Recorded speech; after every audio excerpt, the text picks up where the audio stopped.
ஆமேன். ஆண்டவராகிய இயேசு கிறிஸ்துவின் நாமத்தினாலே மீண்டும் ஒருவரை எல்லோரையும் வாழ்த்தி வரவேற்கிறேன்.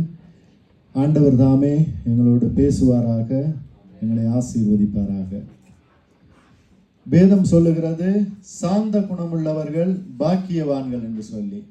ஏனென்றால் அப்படிப்பட்டவர்கள் ஆசீர்வாதத்தை சுதந்திரித்துக் கொள்ளுகிறார்கள் என்று சொல்லி வேதம் சொல்லுகிறது. அவர்கள் பூமியை சுதந்திரித்துக் கொள்ளுவார்கள் என்று சொல்லி ஆண்டவர் சொல்லுகிறார். அப்படியாக சாந்தமும் குணமுள்ளவர்கள் பாக்கியவான்கள் என்று சொல்லி நாங்கள் எடுத்துக்கொள்வோம். எண்ணாகமம் 12வது அதிகாரம் அதிலே 3வது வசனத்தை நாங்கள் வாசிப்போம்.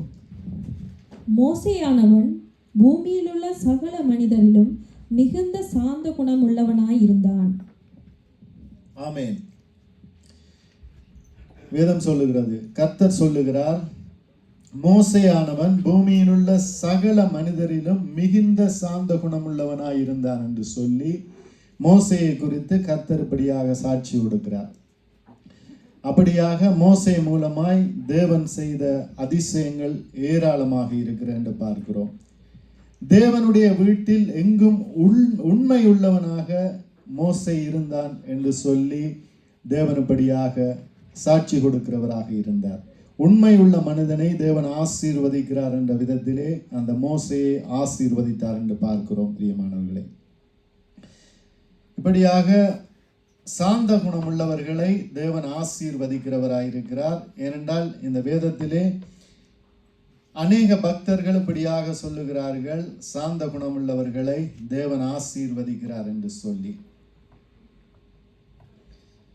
மோசே அப்படித்தான் ஆசீர்வதிக்கப்பட்டார் என்று பார்க்கிறோம். மோசேயை சிறு வயதிலே இப்படியாக கொன்று போடும்படியாய் மோசேயை ஒப்பு கொடுத்தார்கள் என்று பார்க்கிறோம். அந்த பார்வோன் இப்படியாக மோசேயை கொல்லும்படியாக, மோசைக்கு ஒத்த வயதில் இருந்த அந்த சிறுவர்களை குழந்தைகளை கொல்லும்படியாக தன்னுடைய இராணுவத்துக்கு இப்படி அதிகாரம் கொடுத்த ஒரு ராஜாவாக இருந்தார் என்று பார்க்கிறோம். அப்படியாக இருந்த வேளையிலே மோசே அந்த கொலைகளுக்கு தப்புவிக்கப்பட்டு இப்படியாக ராஜ அரண்மனையிலே வளர்க்கப்பட்ட ஒரு மகனாக இருந்தார் என்று பார்க்கிறோம். சங்கீதக்காரன் சொல்லுகிறார், எப்படி சாந்த குணமுள்ளவர்களை ஆசீர்வதிக்கிறார் என்றால், கர்த்தர் சாந்த குணமுள்ளவர்களை உயர்த்துகிறார், துன்மார்க்கரை தரமட்டும் தாழ்த்துகிறார் என்று சங்கீதக்காரன் சொல்லுகிறார். அது மட்டுமல்ல, கர்த்தர் தம்முடைய ஜனத்தின் மேல் பிரியம் வைக்கிறார், சாந்த குணமுள்ளவர்களை ரட்சிப்பினால் அலங்கரிக்கிறார் என்று சொல்லி, சாந்த குணமுள்ளவர்களை ரட்சிப்பினால் தேவன் அலங்கரிக்கிறவராக இருக்கிறார். அவர் அப்படிப்பட்டவர்களை ஒருபோதும் கைவிடாதவராக இருக்கிறார் என்று பார்க்கிறோம். சாந்த குணமுள்ளவர்களை நியாயத்திலே நடத்தி சாந்த குணமுள்ளவர்களுக்கு தமது வழியை போதிக்கிறார் என்று இப்படியாக சங்கீதக்காரன் சொல்லுகிறார். சாந்த குணமுள்ளவர்கள் பூமியை சுதந்திரித்து மிகுந்த சமாதானத்தினால் மன மகிழ்ச்சியாய் இருப்பார்கள் என்று சொல்லப்படுகிறது. சங்கீதக்காரன் சொல்லுகிறார். அப்படியாக சாந்த குணமுள்ளவர்கள் ஆசீர்வதிக்கப்படுகிறவர்களாக இருக்கிறார்கள். ஏனென்றால் ஆண்டவர் எங்களை அழைக்கின்ற வேளையிலும் நாங்கள் எப்படிப்பட்ட ஒவ்வொருத்தரும் ஒவ்வொரு நிலைமையில இருந்து வந்திருப்போம். ஒவ்வொரு காரியங்களில் இருந்து ஒரு பிழையான நபர்களாக இருந்திருப்போம், வேறு வேறு காரியங்களை உடையவர்களாக இருந்திருப்போம், துன்மார்க்கராக இருந்திருப்போம், பாவத்திலே ஜீவித்தவர்களாக இருந்திருப்போம். அப்படிப்பட்டவர்களைத்தான் தேவன் இப்படியாக அழைத்து தம்முடைய வழியை எங்களுக்கு போதித்து தம்முடைய சாயலாக எங்களை மாறும்படியாக ஆலோசனை சொல்லி இப்படியாக வழிநடத்துகிறவராக இருக்கிறார் என்று பார்க்கிறோம். அப்படித்தான் இந்த மோசையை நாங்கள் பார்த்தோமாக இருந்தால், மோசே இப்படியாக சிறு வயதிலே குழந்தையாக இருக்கின்ற வேளையிலே கொல்லப்படும்படியாக அந்த பார்வோனால் இப்படியாக அந்த பார்வோனுடைய இராணுவங்களால் அதிகாரம் கொடுக்கப்பட்டு அந்த இராணுவ வீரர்கள் எல்லா குழந்தைகளையும் எகிப்திய ஜனங்களால் அந்த குழந்தைகள் பிடிக்கப்பட்டு குழந்தைகள் இப்படியாக கொல்லப்படுகிறார்கள், ஆற்றிலே இப்படியாக போடப்படுகிறார்கள். அப்படி இருக்கின்ற வேளையிலே இந்த மோசே காப்பாற்றப்படுகிறார். மோசே காப்பாற்றப்படுகிறார் என்று பார்க்கிறோம். பிரியமானவர்களே, அந்த மோசே ஆற்றிலே தாய் 3 மாதம் அளவு சில மாதங்கள் தாய் முயற்சி செய்கிறார் அந்த குழந்தையை பாதுகாக்கும்படியாக. ஏனென்றால் மோசே அழகுள்ளவனாக இருந்தான். அப்படியாக இருக்கின்ற வேளையிலே எந்த ஒரு தாயும் அழகோ அழகில்லையோ தன்னுடைய பிள்ளையை இப்படியாக யாராவது கொண்டு விட அனுமதி கொடுக்க மாட்டார்கள். அப்படியான வேளையிலே ரகசியமாய் வைத்து பாதுகாக்கிறார். அதற்கு மேல் பாதுகாக்க முடியாத பட்சத்திலே ஒரு நாணல் பெட்டியை உண்டாக்கி ஆற்றிலே படியாக விட்டு விடுகிறாள். தேவனுடைய சித்தத்தின்படியாக தேவன் பாதுகாத்து கொள்ளட்டும் என்று சொல்லி தேவனுடைய கரத்திலே கொடுத்து விடுகிறார். எதிரியினுடைய கரத்திலே கொடுக்கவில்லை, தேவனுடைய கரத்திலே கொடுக்கின்ற வேளையிலே அந்த நாணல் பெட்டி படியாக ஆற்றிலே போகிறது. அதை கவனிக்கும்படியாக அவளுடைய சகோதரி, மோசேயினுடைய சகோதரி படியாக வருகின்ற வேளையிலே அந்த நாணல் பெட்டி படியாக பார்வோனுடைய குமாரத்தை குளிக்கின்ற அந்த இடத்திலே வருகிறது. அந்த பார்வோனுடைய குமாரத்தினுடைய கண்களிலே அந்த மோசைக்கு, அந்த குழந்தைக்கு தயவு கிடைக்கிறது என்று பார்க்கிறோம் பிரியமானவர்களே. அப்படியாக தயவு கிடைத்த வேளையிலே இந்த குழந்தையை படியாக, இது எபிரேயர்களுடைய குழந்தையாகத்தான் இருக்க வேண்டும் என்று சொல்லி இந்த குழந்தையை வளர்க்க வேண்டும் என்று சொல்லி அந்த பார்வோனுடைய குமாரத்தை கேட்டுக்கொண்டதற்கு இணங்க அந்த நாணல் பெட்டியை பின்தொடர்ந்து வந்த அந்த சகோதரி வெளிப்பட்டு அந்த பார்வனுடைய குமாரத்துக்கு சொல்லுகின்றால், எபிரேயர்களிடத்திலே பால் கொடுக்கக்கூடிய ஒரு ஸ்திரியை உனக்கு ஏற்படுத்தி தரவா இந்த குழந்தையை வளர்ப்பதற்கு என்று சொன்ன வேளையிலே அந்த பார்வனுடைய குமாரத்தை சொல்லுகிறார், அப்படியாக இருந்தால் அந்த பால் கொடுக்கக்கூடிய ஒரு தாயை ஏற்பாடு செய்யும்படியா. அந்த பெற்ற தாயையே அந்த இடத்திலே ஏற்பாடு செய்கிறார் அந்த குழந்தையினுடைய சகோதரி, மோசையினுடைய சகோதரி. ஆனால் அந்த பார்வோனுடைய குமாரத்துக்கு தெரியாது இது அவர்களுடைய குழந்தை தான் என்று தெரியாது. ஆனாலும் அந்த இடத்திலே அந்த பார்வோனுடைய குமாரத்தினுடைய இருதயத்திலே தயவு கிடைக்கும்படியாய் சொல்லுகிறார். யாராலே கொல்லப்படும்படியாக சட்டம் இயற்றப்பட்டதோ அந்த குடும்பத்தில் இருந்தே இந்த மோசைக்கு தயவு கிடைக்கிறதாக இருக்கின்றது. அப்பொழுது அந்த பார்வோனுடைய குமாரத்தை சொல்லுகிறாள், நீ உன்னுடைய வீட்டிலேயே வைத்து வளர்த்து விட்டு அவன் பெரியவனானதற்கு பின்பதாக என்னிடத்திலே கொண்டு வந்து தரும்படியாக அந்த பார்வனுடைய குமாரத்தை சொல்லுகிறாள். அதன்படியாக அந்த மோசே சொந்த தாயாலே வளர்க்கப்படுகிறாள்.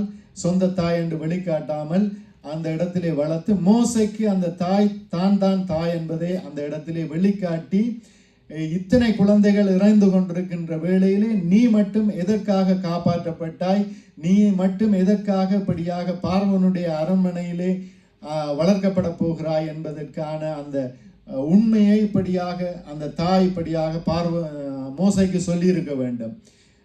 இந்த இஸ்ரவேல் ஜனங்கள் 400 வருடங்கள் இந்த எகிப்து தேசத்திலே அடிமையாக இருக்க வேண்டும். 400 வருடங்கள் முடிந்ததற்கு பின்பதாக தேவன் திரும்ப அந்த இஸ்ரவேல் தேசத்துக்கு எங்களை வழிநடத்துவார் என்று எங்களுடைய முன்னோர்களுக்கெல்லாம் இப்படியாக தீர்க்க தரிசனமாக சொல்லியிருக்கிறார்கள்.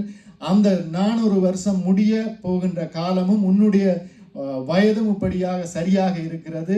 உன் மூலமாகத்தான் அந்த ரட்சிப்பை இந்த இஸ்ரவேல் ஜனங்களுக்கு கட்டளை இடுவார் என்று சொல்லி அந்த மோசைக்கு அவர்கள் சொல்லி வளர்த்திருப்பார்கள். அப்படி சொல்லி வளர்த்து கொண்டு வருகின்ற வேளையிலே தான் மோசை இப்படியாக அவன் பெரியவனானதுக்கு பின்பதாக அந்த பார்வோனுடைய அரண்மனையிலே பார்வோனுடைய குமாரத்தின் இடத்திலே கொடுக்கப்படுகிறது. அந்த மோசையினுடைய தாய் கொடுக்கிறாள் இப்படியாக அவர்களிடத்திலே. அப்பொழுது பார்வோனுடைய அரண்மனையிலே ஒரு ராஜ அதிகாரம் பொருந்திய ஒரு மகனாக, ஒரு ராஜகுமாரனாக அந்த இடத்திலே வளர்க்கப்படுகிறார். ஆனால் அவருடைய சிந்தனையில் எல்லாம் தான் ஒரு இஸ்ரவேலன் என்பது அவனுக்கு தெரிந்த ஒரு மகனாக இருக்கிறார். அந்த மோசைக்கு தெரியும் தான் ஒரு இஸ்ரவேலன் என்று சொல்லி.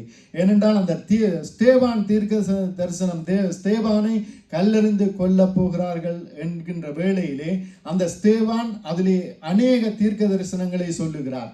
அப்பொழுது அந்த ஸ்தேவான் சொல்லுகிறார் இப்படியாக, அந்த மோசே தன்னாலே இந்த இஸ்ரவேல் ஜனங்கள் எகிப்து தேசத்திலிருந்து மீட்கப்படுவார்கள் என்று சொல்லி நம்பி அந்த இடத்திலே நன்மை செய்தான் என்று சொல்லி இஸ்ரவேல் ஜனங்களுக்கு அப்படி நன்மை செய்து அந்த எகிப்தியனை வெட்டி போட்டார் என்று சொல்லி. அப்படித்தான் மோசே ஒரு வாலிபனாக வளர்ந்து சுயமாக தான் செயற்படக்கூடிய ஒரு நிலைமை வந்த வேளையிலே அந்த இடத்திலே ஒரு இஸ்ரவேலனை அந்த எகிப்தியன் தாக்கி கொடுமைப்படுத்துகின்ற நேரம் அந்த மோசே பார்க்கிறார், தன்னுடைய சொந்த ஜனத்தை இந்த எகிப்தியன் இப்படியாக கொடுமைப்படுத்துகிறான் என்று சொல்லி அங்குமிங்கும் பார்த்து ஒருவரும் பார்க்கவில்லை என்று சொல்லி அந்த எகிப்தியனை வெட்டி இப்படியாக கொலை செய்து மண்ணிலே புதைத்து போட்டான் என்று பார்க்கிறோம், நாங்கள் வேதத்திலே பார்க்கிறோம். அப்படியான நேரத்திலே மோசே ஒரு சாந்த குணம் உள்ள ஒரு மகனாக இருந்திருப்பாரா என்று நாங்கள் சிந்தித்து பார்த்தோமாக இருந்தால் அந்த நேரம் மோசே ஒரு சாந்தமான ஒரு மகனாக இருந்திருக்க வாய்ப்பே இல்லை. ஏனென்றால் ஒரு கொலை ஒன்று செய்து அந்த இடத்திலே புதைத்து போடுகிறார். அப்படியாக இருந்தால் மோசே சாந்த குணமுள்ள ஒரு நபராக அந்த நேரம் இருந்திருக்க மாட்டார். அப்பொழுதுதான் அடுத்த முறை ஒரு இடத்துக்கு போகின்ற வேளையிலே இஸ்ரவேலர்கள் தன்னுடைய சொந்த ஜனங்களை இருவருப்படியாக சண்டை போடுகின்ற வேளையிலே அந்த இடத்திலே அநியாயம் செய்கிற அந்த ஒருவனை பார்த்து சொல்லுகிறார், ஏன் சகோதரர்களை இப்படியாக அடிபடுகிறீர்கள், சண்டை போடுகிறீர்கள் என்று சொன்ன வேளையிலே, எங்களுக்கு நியாயாதிபதியாக உன்னை நியமித்தவன் யார் என்று சொல்லி அந்த எகிப்தியனை கொன்றது போல என்னையும் கொன்று போட மனதாயிருக்கிறாயா என்று கேட்ட வேளையிலே தான் மோசே ஓடி யோசித்தார், ஆஹா, நான் செய்த கொலை இப்படியாக வெளியரங்கமாக விட்டது, ஒருவரும் பார்க்கவில்லை என்று நினைத்தேன், இப்படியாக வெளியரங்கமாகிவிட்டது என்று சொல்லி அவன் சிந்தித்து கொண்டிருந்த வேளையிலும் பார்வோனுக்கும் அந்த செய்தி இப்படியாக பரவிவிட்டது. ஏனென்றால் அவனுடைய சொந்த ஜனங்களே அந்த மோசையை காட்டி கொடுத்து விட்டார்கள், ஒரு எகிப்தியனை வெட்டி இப்படியாக புதைத்து விட்டான் மோசே என்று சொல்லி அந்த பார்வோன் ராஜாவுக்கு காட்டி கொடுத்து விட்டார். இனி காரியம் வெளிப்பட்டது என்று சொல்லி அந்த மோசே எப்படியாவது அந்த தேசத்தை விட்டுப்படியாக தான் ஓடிவிட வேண்டும் என்று சொல்லி அந்த இடத்திலே பாலைவனத்திலே இப்படியாக ஓடுகிறார். மீதியான் தேசத்திலே போய்படியாக சஞ்சரித்து கொண்டிருந்த வேளையிலே அந்த இடத்திலே ஒரு நபருடைய இருதயத்திலே அந்த மோசைக்கு தயவு கிடைக்கிறது. அந்த மீதியான் தேசத்திலே இருக்கின்ற ஒரு பிரபலமான ஒரு மனிதனுடைய இருதயத்திலே தயவு கிடைக்கிறது. அந்த இடத்திலே மோசைக்கு திருமணம் நடக்கிறது. அப்படியாக இருக்கின்ற வேளையிலே மோசையினுடைய அந்த சுபாவங்கள் இன்னும் மாறவில்லை, கோபங்கள் மாறவில்லை, ஒரு சாந்த குணமுள்ள ஒரு மகன் அல்ல. ஆனால் அந்த இடத்திலே தான் தேவன் இப்படியாக ஒரு நாள் மோசையை இப்படியாக சந்திக்கிறார். 40 வருடங்கள் சென்ற பின்பு எகிப்திலே 40 வருஷங்கள் இப்படியாக இருந்தார். பின்பு அந்த வனாந்தரத்திலே மீதியான் தேசத்திலே 40 வருடங்கள் இருந்தார். அப்படியாக இருக்கின்ற வேளையிலே தான் மோசையை தேவன் இப்படியாக சந்திக்கிறார் என்று பார்க்கிறோம் பிரியமானவர்களே. அப்படி மோசையை சந்திக்கின்ற வேளையிலே அந்த முச்செடியின் மத்தியிலே ஆண்டவர் மோசைக்கு தரிசனமானார் என்று பார்க்கிறோம். அந்த மோசைக்கு தரிசனமாகி இப்படியாக என்னுடைய ஜனங்கள் எடுக்கிற கூக்குரலை நான் கேட்கவே கேட்டேன், இப்பொழுது நான் உன்னை எகிப்து தேசத்துக்கு அனுப்புவேன் என்று சொல்லி ஆண்டவர் மோசையோடு இப்படியாக சொல்லுகிறார். சொன்ன வேளையிலே அவன் அநேக சாட்டுப்போக்குகளை சொல்லுகின்றான். நான் சொன்னால் அவர்கள் கேட்க மாட்டார்கள், நான் சொன்னால் அப்படித்தான் அவர்கள், யார் உன்னோடு பேசினார், அதற்கு என்ன ஆதாரம் என்று கேட்டால் நான் என்னத்தை சொல்வது, அப்படி என்று அநேக காரியங்களை மோசே இப்படியாக கேட்கின்ற வேளையிலே ஆண்டவர் சொல்லுகிறார், நான் இருக்கிறேன் என்கிறவர் இருக்கிறவராகவே இருக்கிறேன் என்று சொல்லி இப்படியாக மோசேக்கு தரிசனமான தேவன் நான் தான் என்று போய் சொல்லு என்று சொல்லி அநேக காரியங்களை அந்த இடத்திலே மோசேக்கு சொல்லுகின்ற வேளையிலும் மோசே அநேக சாட்டுப்போக்குகளை அந்த இடத்திலே சொல்லி இப்படியாக தேவனுடைய அழைப்பை விட்டு வழுவி போக இப்படியாக நினைக்கின்ற வேளையிலே தேவன் விடவில்லை. தேவன் இப்படியாக மோசையை கட்டாயப்படுத்துகிறார். மனுஷனை உண்டாக்குனது நான் அல்லவா, மனுஷனுக்கு வாயை உண்டாக்குனது நான் அல்லவா, நான் உன்னை இப்படியாக நடத்துவேன் என்று சொல்லி சொன்ன வேளையிலும் ஏற்றுக்கொள்ளாத நேரத்திலே உன்னுடைய சகோதரன் இருக்கிறான் அல்லவா, சகோதரன் உன்னை தேடி இப்படியாக வந்து கொண்டிருக்கிறான், அவன் உனக்கு வாயாக இருப்பான், நீ அவனுக்கு தேவனாக இருப்பாய், அவன் உனக்கு தீர்க்கதரிசியாக இருப்பான் என்று சொல்லி அநேக காரியங்களை தேவன் இந்த மோசைக்கு சொல்லுகிறார். அப்படித்தான் எங்களுடைய வாழ்க்கையிலும், எங்களுடைய வாழ்க்கை முன்பு இந்த மோசேயினுடைய வாழ்க்கை போல மாமிசத்திலே செயற்பட்ட காலங்கள் இருக்கலாம், வேறு விதமான ஒவ்வொருவரும் ஒவ்வொரு கோணத்திலிருந்து நாங்கள் வந்திருக்கலாம்.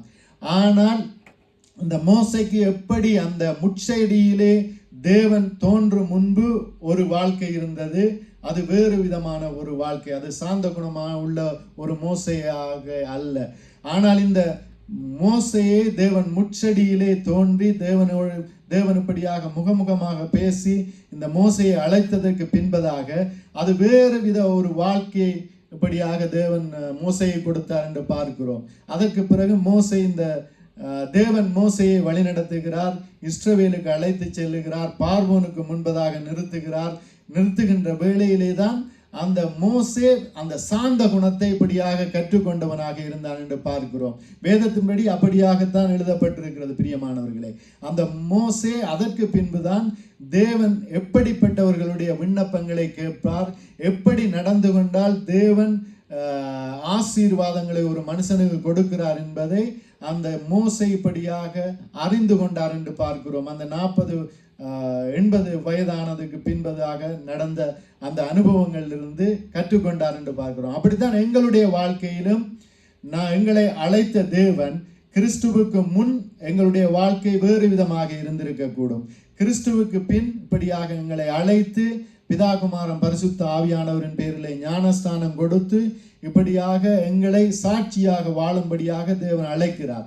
அழைக்கின்ற வேளையிலே வேதத்தை, இந்த மகத்துவமான வேதத்தை எங்களுடைய கரத்திலே எழுதி தந்துவிட்டு இந்த வேதத்தின்படி நடக்கும்படியாக எப்படியாக நடந்தால் ஆசீர்வாதங்களை சுதந்தரித்துக் கொள்ளுவாய் என்று சொல்லி இந்த மோசைக்கு கற்பித்தது போல எங்களுக்கும் தேவன் கற்பிக்கிறார் என்று பார்க்கிறோம் பிரியமானவர்களே.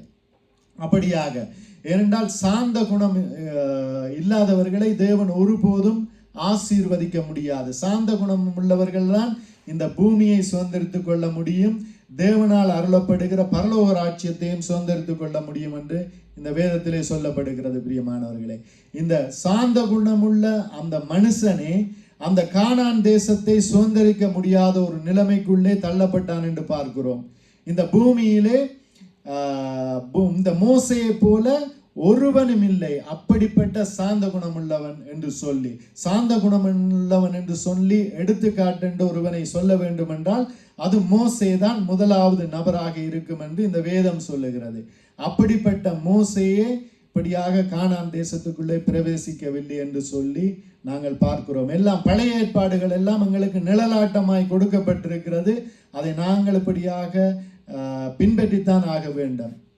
அப்படி இருக்கின்ற வேளையிலே நாங்கள் சாந்த குணமுள்ளவர்களாய், ஏனென்றால் ஆண்டவராகிய இயேசு கிறிஸ்துவின் சாயலை இப்படியாக மோசை அணிந்து கொண்டார் என்று பார்க்கிறோம். அப்படியாக, ஏனென்றால் அந்த சீனாய் மலையிலே தேவனோடு முகமுகமாய் பேசிவிட்டு அந்த மோசை இப்படியாக மலையிலிருந்து கீழே இறங்கி வந்த வேளையிலே மோசையினுடைய முகத்தை ஒருவராலும் பார்க்க கூடாத அளவுக்கு பிரகாசமாயிருந்தது என்று பார்க்கிறோம். ஒரு இடத்திலே மோசே சொல்லுகிறார், என்னை போல ஒரு தீர்க்கதரிசியை உங்களுடைய இஸ்ரவேலர்களிடத்திலிருந்து எழும்ப பண்ணுவார், அவருக்கு நீங்கள் செவி கொடுங்கள் என்று சொல்லி ஆண்டவராகிய இயேசு கிறிஸ்துவை குறித்து இந்த மோசே தீர்க்க தரிசனமாக இப்படியாக சொல்லுகிறார் என்று பார்க்கிறோம் பிரியமானவர்களே. அப்படியாக மோசையை எடுத்து பயன்படுத்தியவர் என்று பார்க்கிறோம். ஏனென்றால் சாந்த குணமுள்ளவர்கள் தான் இந்த பூமியை சுதந்திரித்துக் கொள்ளுவார்கள் என்று சொல்லி இந்த வேதம் அழகாக சொல்லுகிறது பிரியமானவர்களே. அப்படியாக நாங்களும் சாந்த குணமுள்ளவர்களாகி இந்த பூமியை சுதந்திரித்துக் கொள்ள வேண்டும், தேவனுடைய ஆசீர்வாதங்களை சுதந்திரித்துக் கொள்ள வேண்டும் என்று பார்க்கிறோம்.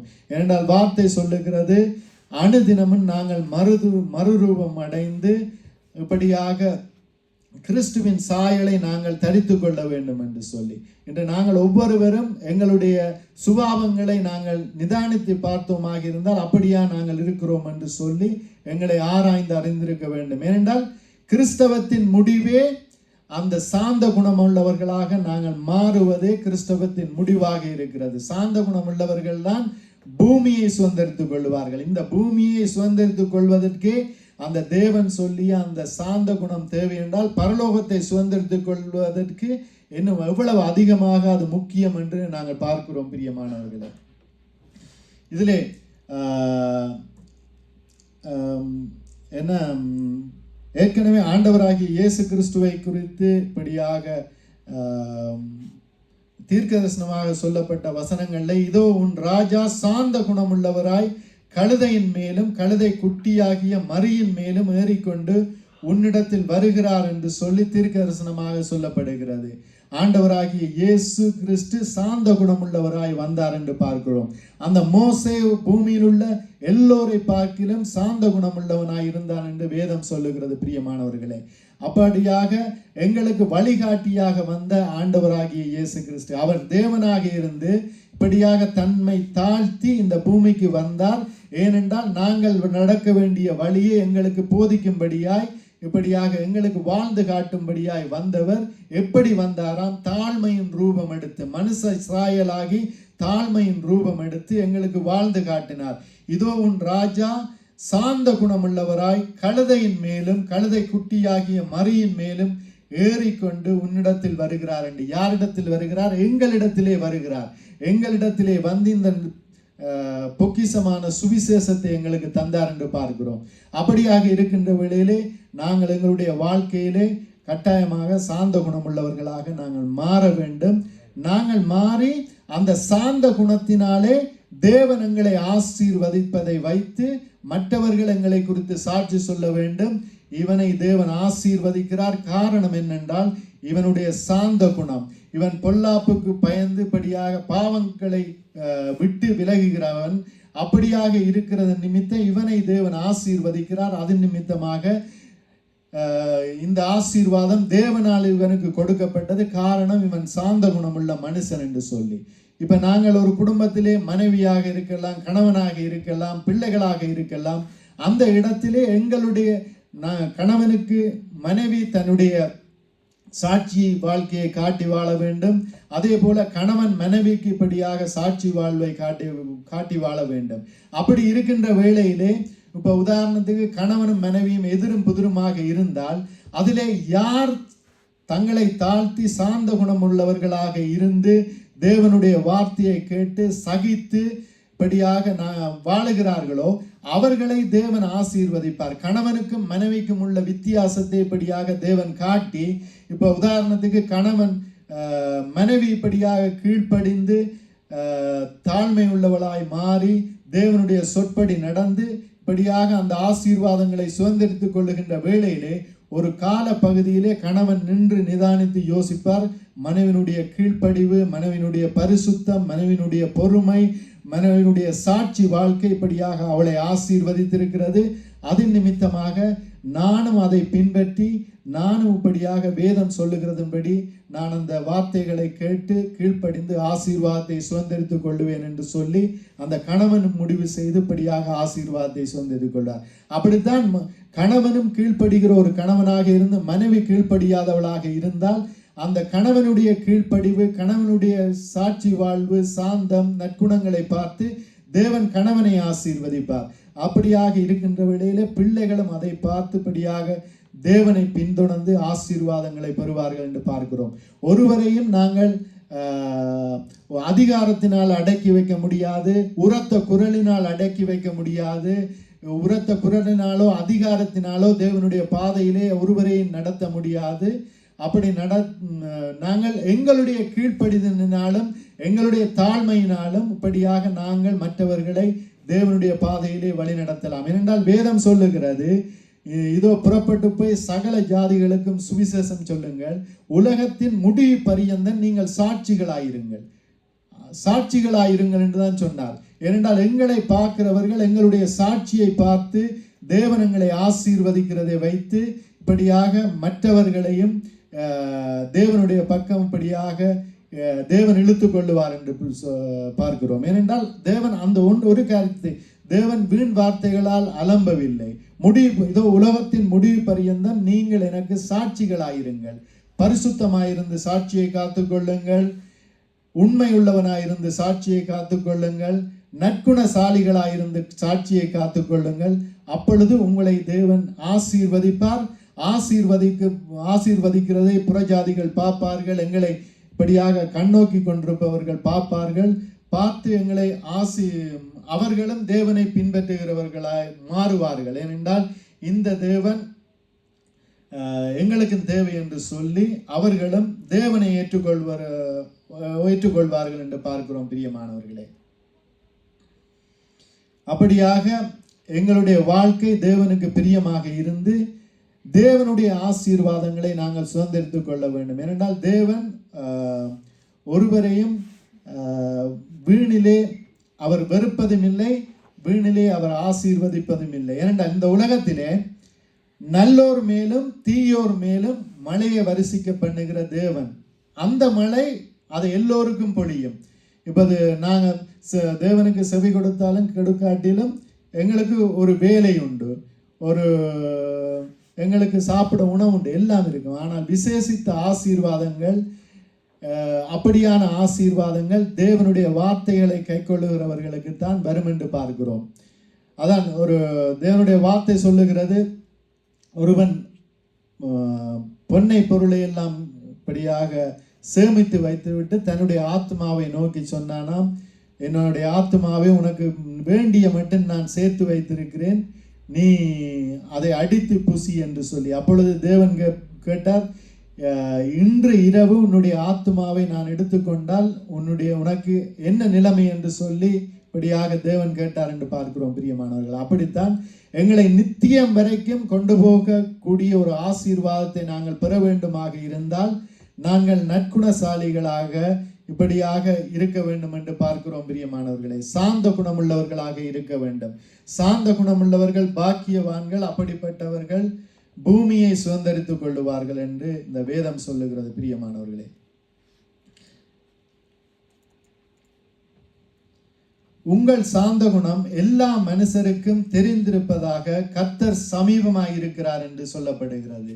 எங்களுடைய சாந்த குணம் எல்லா மனுஷர்களுக்கும் தெரிந்திருப்பதாக என்று வேதம் சொல்லுகிறது. இப்ப ஒரு சிலருக்கு இல்லை, சாந்த குணமாயிருந்து எங்களுடைய நடத்தை, இந்த மோசே எப்படி இருந்தாரோ, இந்த தாவீது சொல்லுகிறார் ஒரு இடத்திலே, நான் நலமானதை கூட பேசாமல் அமர்ந்திருந்தேன் என்று சொல்லி. சாந்த குணமுள்ளவர்கள், நற்குணசாலிகள், தேவனுக்கு பயப்படுகிறவர்கள் அப்படியாக நலமான சில நேரங்களிலே நலமானவைகளை கூட பேசாமல் அமர்ந்திருப்பார்களாம். ஏனென்றால் தேவன் மீது தங்களுடைய பாரத்தை வைத்துவிட்டு இப்படி செய்வார்களாம். அப்ப சாந்த குணமுள்ளவர்கள் பாக்கியமான்கள், அவர்கள் பூமியை சுதந்திரித்துக் கொள்வார்கள் என்று சொல்லி. இந்த பூமியை சுதந்திரித்துக் கொள்ள வேண்டும் என்றால், இந்த பூமிக்குரிய ஆசீர்வாதங்கள் எங்களுக்கு வேண்டும் என்றால், எங்களுடைய சாந்த குணங்களை இப்படியாக மற்றவர்களும் எங்களுடைய சாந்த குணத்தை தெரியும்படியாக எங்களுடைய சாட்சியை காத்துக்கொள்ள வேண்டும் என்று சொல்லப்படுகிறது. நீயோ தேவனுடைய மனுஷனே, இவைகளை விட்டோடி நீதியையும் தேவ பக்தியையும் விசுவாசத்தையும் அன்பையும் பொறுமையையும் சாந்த குணத்தையும் அடையும்படி நாடு என்று சொல்லி.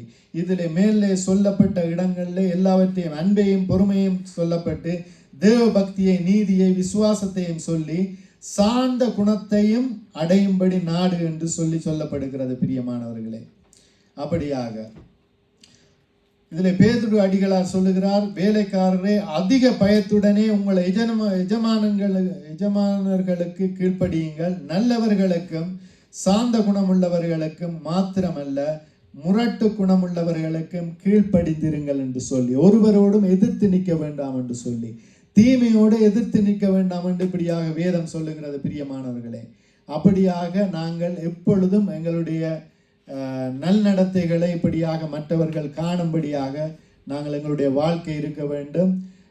வேதத்திலே சொல்லப்படுகிறது, விளக்கை கொளுத்தி மரக்காலால் மூடி வைக்க மாட்டார்கள், அது வெளிச்சம் தெரியும்படியாக அதை அப்படியாக திறந்து விடுவார்களாம். அப்படியாக இருக்கின்ற வேளையிலே நாங்கள் எங்களுக்குள்ளே நற்கிரியைகளை இப்படியாக பெருக்கிக் கொள்ள வேண்டும். தேவன் எப்படிப்பட்ட காரியங்களை எங்களுடைய வாழ்க்கையிலே பெருக்க வேண்டும், பயிற்சிவிக்க வேண்டும், மற்றவர்களை காட்ட வேண்டும் என்று சொல்லுகிறாரோ அதே போல எங்களுடைய நற்குணங்களை இப்படியாக மற்றவர்களை காட்டி மற்றவர்களை எங்கள் பக்கமாக இழுத்து கொள்ள வேண்டும். நான் ஒரு காரியம் இந்த இடத்திலே சொல்ல வினைகிறேன். என்னென்றால், நாங்கள் இப்போ யாருக்காவது வியாதி என்றால் ஜெபிக்கிறோம், யாருக்காவது தேவை என்றால் ஜெபிக்கிறோம். அப்படியாக நாங்கள் ஜெபித்து கொண்டிருக்கிறோம். தேவனும் அற்புதம் செய்கிறார். ஆனால் எங்களுடைய அந்த காரியம் குறைந்து விட்டதா என்ற ஒரு ஆதங்கம் எனக்குள்ளே இருக்கிறது. ஏனென்றால், நான் ஒரு இடத்திலே போகின்ற வேளையிலே தமிழ் மக்கள்லாம் கதைத்து கொண்டிருக்கிறார்கள். அவர்கள் சொல்லுகிறார்கள், ஓகே நான் உங்களுக்காக ப்ரே பண்ணுறேன் என்று. திரும்பி பார்த்தேன், அவர்கள் எங்களோடு சம்பந்தப்பட்டவர்களும் இல்லை, ஆவிக்குரிய சபையும் இல்லை, ஒன்றும் இல்லை. உங்களுக்காக ப்ரே பண்ணுறோம் என்று யாருக்கோ சொல்லி கொண்டிருக்கிறோம். அவையும் ஜெப விண்ணப்பங்களை வைத்து கொண்டிருக்கிறேன். யார் என்று பார்த்தால் விக்கிரக ஆராதனைக்காரர்கள்.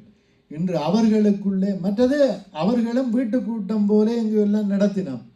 அப்படியாக, ஏனென்றால் நாங்கள் உண்மையிலேயே நாங்கள் தான் அப்படி அதிகமாக செய்து உண்மையாக தேவனை ஆராதிக்கிற நாங்கள் அப்படி செய்ய வேண்டியவர்கள். ஆனால் அன்று விக்கிரக ஆராதனைக்காரர்கள் அப்படியாக செய்து கொண்டிருக்கிறார்கள் என்று பார்க்கிறோம் பிரியமானவர்களே.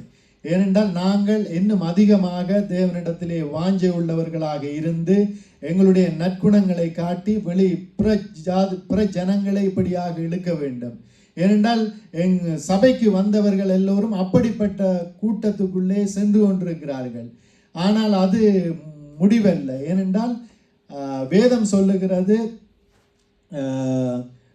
புறப்பட்டு போய் சகல ஜாதிகளையும் சீசராக்கி பிதாகுமாரன் பரிசுத்த ஆவியானவரால் ஞானஸ்தானம் கொடுங்கள் என்று சொல்லி அதிகாரம் பெறப்பட்டவர்கள் நாங்கள் வேதத்தின்படியாக ஆராய்ந்து அதை 100% ஆதாரத்தோடு நாங்கள் நடந்து கொண்டிருக்கிறோம். அப்படியான வேளையிலே இன்று பார்த்தோமாக இருந்தால் ஆசீர்வாதத்துக்கு பங்கில்லாதவர்கள் அப்படி செய்கின்றார்கள், அப்படியான காரியங்களை செய்கிறார்கள்.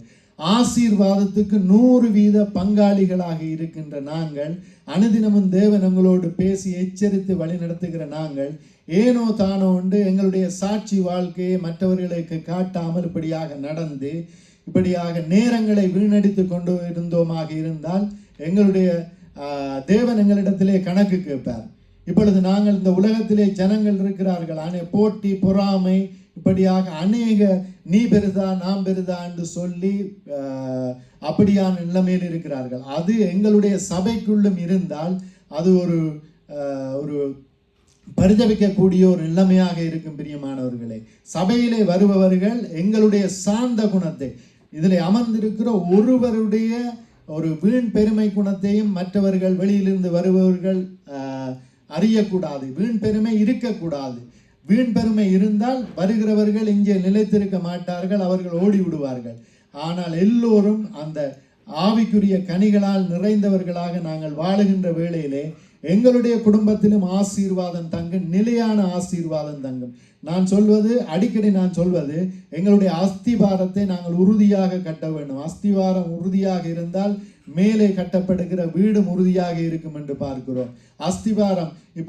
அஸ்திவாரம் உறுதியாக கட்டாதவர்கள் இப்படியாக வந்து தேவனுடைய கற்பனைகளை கேட்கலாமல் மேலும் மேலோட்டமாக கிறிஸ்தவ வாழ்க்கை வாழ்ந்து விட்டு போனால் இந்த சபைக்கு யாரை புதிய ஆத்துமாக்களை கொண்டு வந்தாலும் அந்த ஆத்துமாக்கள் நிலைத்து நிற்காது, அவர்கள் இப்படியாக சென்று விடுவார்கள்.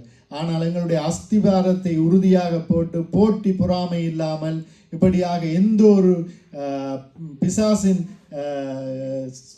சத்தங்களுக்கு இடம் கொடுக்காமல் நாங்கள் வாழ்ந்து எங்களுடைய அஸ்திவாரத்தை இப்படியாக உறுதியாக நாங்கள் போட்டோமாக இருந்தால் எங்களுடைய வீடு கட்டப்படும். எங்களுடைய வீடு மழை பெய்ந்தாலும் காத்தடித்தாலும் எந்த ஒரு காரியத்துக்கும் இடிந்து போகாது, இல்லாமல் போகாது, அது நிலைத்திருக்கும். ஏனென்றால் அப்படிப்பட்ட போதனையை பெற்றிருக்கிறோம், அப்படிப்பட்ட அதிகாரத்தை பெற்றிருக்கிறோம். வேதம் சொல்லுகிறது, நாங்கள் எல்லோரும் தான் இந்த உலகத்திற்கு ஒளியாய் இருக்கிறோம் என்று சொல்லி நாங்கள் தான் வெளிச்சம் கொடுக்க வேண்டும்.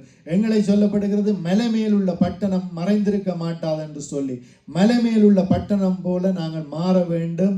எங்களுடைய சாந்த குணத்தினாலே தேவனுடைய ஆசீர்வாதங்களை பெற்றுக்கொள்ள வேண்டும். சாந்த குணத்தினாலே இந்த உலகத்திலே ஆண்டவரை அறியாத மக்களை இப்படியாக இழுத்துக்கொள்ள வேண்டும். அப்படியாக இழுத்துக்கொள்ளுகின்ற வேளையிலே தேவன் அவர்களையும் ஆசீர்வதிப்பார், எங்களையும் ஆசீர்வதிப்பார் என்று பார்க்கிறோம் பிரியமானவர்களே. அப்படியாக நாங்கள் தேவனுக்கு சாட்சியாய் வாழுவோம். தேவன் எங்களுக்கு அருளின வேதமே இப்படியாக வெளிச்சமாக இருக்கிறது. நாங்கள் எந்த ஒரு காரியத்தை பார்த்தும் ஏமாந்து விடாதபடிக்கு வேதம் கையிலே எழுதி கொடுக்கப்பட்டிருக்கிறது. எப்படி வாழ்ந்தால் ஆசீர்வாதங்கள் எங்களுக்கு இருக்கும் என்று சொல்லி இந்த வேதம் சொல்லுகிறது பிரியமானவர்களே. அப்படி வாழ்ந்து நாங்கள் தேவனுடைய ஆசீர்வாதங்களை பெறுவோம். தேவன் தாமே எங்களை ஆசீர்வதிப்பாராக. நாங்கள் எழுந்திருந்து இந்த பாடலை பாடி தேவனிடத்திலே ஒப்பு கொடுத்து, தேவனே நாங்கள் உங்களிடத்திலே ஒப்பு தருகிறோம் ஆண்டவரே. எப்படிப்பட்ட ஒரு மனுஷனாக, ஒரு ஆவியின் சிந்தை உள்ள ஒரு மனுஷனாக எங்களை மாற்ற முடியுமோ ஆண்டவரே, மாற்றுங்கள். எங்களை நாங்கள் முற்று முழுதாய் ஒப்பு தருகிறோம் ஆண்டவரே. இதோ ஆண்டவரே, உப்பானது சாரமற்று போனால் இதனால் சாரமாக்கப்படும். இதோ ஆண்டவரே, மலை மேல் உள்ள பட்டணம் மறைந்திருக்க மாட்டாது என்று சொல்லப்படுகிறது. இதோ உங்களுடைய சாயலை நாங்கள் தரித்து கொள்ள, உங்களுடைய ஆண்டவரே சாயலை தரித்து கொண்டு இந்த உலகத்திற்கு ஆண்டவரே சுவிசேஷத்தை சொல்ல, ஆண்டவரே உலகத்துக்கு சாட்சியா இருக்க எங்களுக்கு உதவி செய்யுங்க என்று நாங்கள் தேவனிடத்திலே கேட்போம். எந்த ஒரு எதிரான காரியமாக இருந்தாலும் நாங்கள் பயப்பட மாட்டோம். ஏனென்றால் தேவன் எங்களோடு கூட இருக்கின்ற வேளையிலே தேவன் எல்லாவற்றையும் பார்த்து கொள்ளுகிறார் என்று பார்க்கிறோம். பிரியமானவர்களே, அத்திமரம் துளிர்விடாமல் போனாலும், ஆட்டிலே மந்தை முதலற்று போனாலும், இப்படியாக எந்த ஒரு சூழ்நிலை வந்தாலும் நாங்கள் பின்வாங்க மாட்டோம். இதோ கிறிஸ்தவனாய் இருக்கிறவனுக்கு பாடுகள் வைக்கப்பட்டிருக்கிறது. கிறிஸ்தவனாய் வாழ விரும்பவன், தேவ பக்தியாய் வாழ மனதாய் இருக்கிறவனுக்கு இப்படியாக பாடுகள் வைக்கப்பட்டிருக்கிறது. பாடுகளின் வழியாய்த்தான் நாங்கள் கடந்து செல்ல வேண்டும். ஆனாலும் பாடுகளின் வழியாய் நாங்கள் கடந்து செல்லுகின்ற வேளையில் இந்த மோசேயை பாருங்கள். பாடுகளின் வழியாய் நடந்து போனார். அந்த இடத்திலே தான் நல்லது செய்கிறேன் என்று சொல்லி அந்த இடத்திலே நல்லது செய்ய போய் அந்த இடத்திலே தன்னுடைய இனத்தாரால் காட்டி கொடுக்கப்பட்டு அந்த தேசத்தை விட்டு ஓட வேண்டிய ஒரு சூழ்நிலை வந்தது. அந்த வேளையிலும் என்ன செய்வதென்று அறியாமல் அந்த வனாந்தரத்திலே போகிறார். அந்த வனாந்தரத்திலே போகின்ற வேளையிலும் அந்த இடத்திலே நாட்கள் சமீபத்தில் வந்த நேரத்திலே மோசேயினுடைய நேரம், மோசேயை இரட்சகனாக அந்த இடத்திலே எழும்ப வேண்டிய நேரம் வந்த வேளையிலே முட்செடியின் மத்தியிலே அந்த இடத்திலே தேவன் பேசினார் என்று பார்க்கிறோம். அப்படியாக தேவன் தாமே எங்களோடு கூட இருந்து எங்களை நடத்துகிறவராயிருக்கிறார். இப்பொழுது சில பாடுகள், கவலைகள், கஷ்டங்கள் இருந்தாலும் தேவன் எல்லாவற்றையும் பார்த்து கொள்வார் என்று பார்க்கிறோம். இந்த பாடலை பாடுவோம். மந்தையிலே ஆடுகள் இன்றி போனாலும், தொழுவத்திலே மாடுகள் இன்றி போனாலும், மந்தையிலே ஆடுகள் இன்றி போனாலும், தொழுவத்திலே மாடுகள் இன்றி போனாலும், கர்த்தருக்குள் மகிழ்ச்சியாயிருப்பே, தேவனுக்குள் களி கூறுவே. நான் கர்த்தருக்குள் மகிழ்ச்சியாயிருப்பே, தேவனுக்குள் களி கூறுவே.